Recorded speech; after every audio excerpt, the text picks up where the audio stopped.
Potatoes are by far the most versatile crop.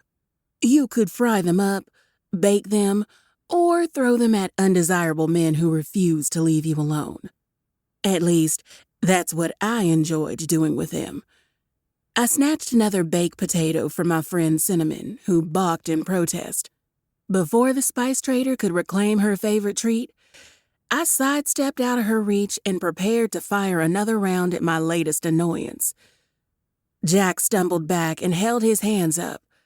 The splatter of hot cheese and potato on his cheek fell away.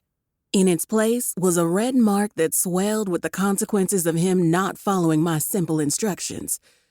"Leave me alone, Jack. I told you I'm not interested." The farmer held up his hands, feet widening in a stance as if he was preparing to swat away the offending root. "Brie, come on. How much longer are you going to play hard to get?" His crooked mouth turned up into a grin. A forced laugh choked out of his skinny neck before he took a tentative step forward. Gods, I was so sick of his shit. I looked around, pretending to be confused for a moment. "Jack, have you lost your mind? Did you come here so I could help you find it? I can't think of any other reason me pelting you with root vegetables would be mistaken for flirting." Sin stomped her foot. "Not my potato. Throw something else at him." My shoulders slumped before I took my gaze off the farmer to reassure my friend in her lewd lust for food. "I'll buy you another one and give you a wheel of cheese. Just let me deal with this asshole." The annoyance in her features vanished in an instant, replaced with starry eyes and a wide grin.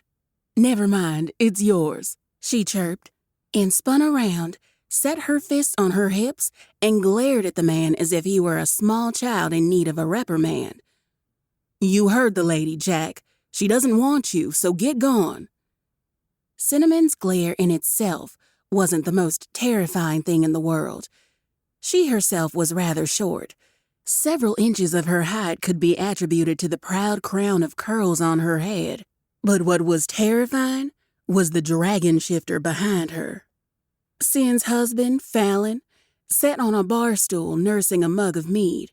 The obsidian horns decorating his head nearly scraped against one of the many colorful fall banners decorating the stale. He took another sip before turning to see whatever poor sap angered his wife.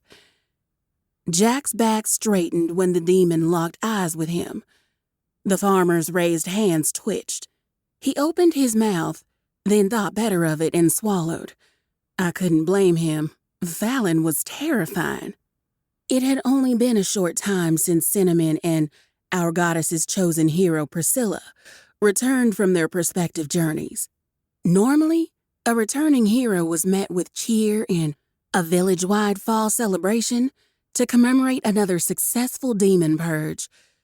But Sin returning with a merry band of pirate demons, very much not purged, and news of our goddess's death put a bit of a damper on things, though it wasn't enough to stop the festival altogether.